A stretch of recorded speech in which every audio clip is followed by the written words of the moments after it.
Mr. Marandi, great to see you again. Saudi Arabia and Iran engaged in many rounds of negotiations previously in the past few years with the help of Iraq, as you know better than I do.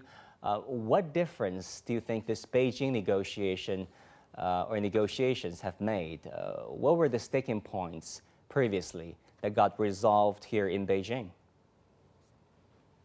When the Iranian president was on his state visit to China, the two presidents sat together and discussed how to solve regional issues and to decrease tensions.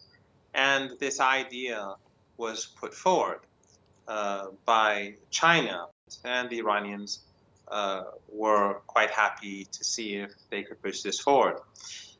And as you rightly pointed out, the Iranians and the Saudis have been engaging in negotiations at a lower level. Deputy heads of the Supreme National Security Council of Iran and his counterpart in Saudi Arabia, they were talking on numerous occasions, mostly in Iraq.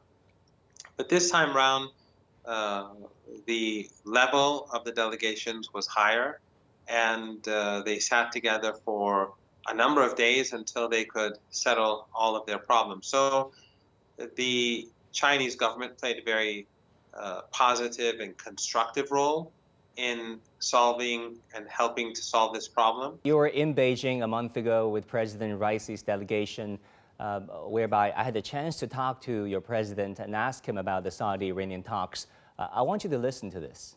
能不能给我们透露一下，两国谈判有没有最新的进展？您对双方恢复外交关系的前景怎么看？ ما مذاکراتی داشتیم با سعودی ها، چند دور مذاکره با میانجیگری کشور عراق صورت گرفته و با همه کشورهای منطقه ما در حال گفتگو هستیم و گفتگو رو بهترین راه میدونیم برای حل مشکلات و مناقشات.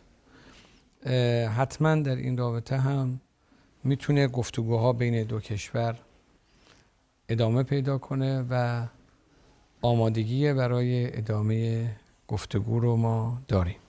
So what do you make of his answer? Apparently, like you said, this diplomatic breakthrough between Tehran and Riyadh was in the making back then. Yes, the decision between the Iranian and Chinese presidents to push this forward was literally made hours before your interview. And of course it was discussed before the trip as well. But I think that this puts China in a very positive light. In our part of the world, in West Asia, the United States has a history of bullying, wars, dirty wars, sanctions used to impose its will upon the region, constantly using divisions between different countries or creating divisions between different countries.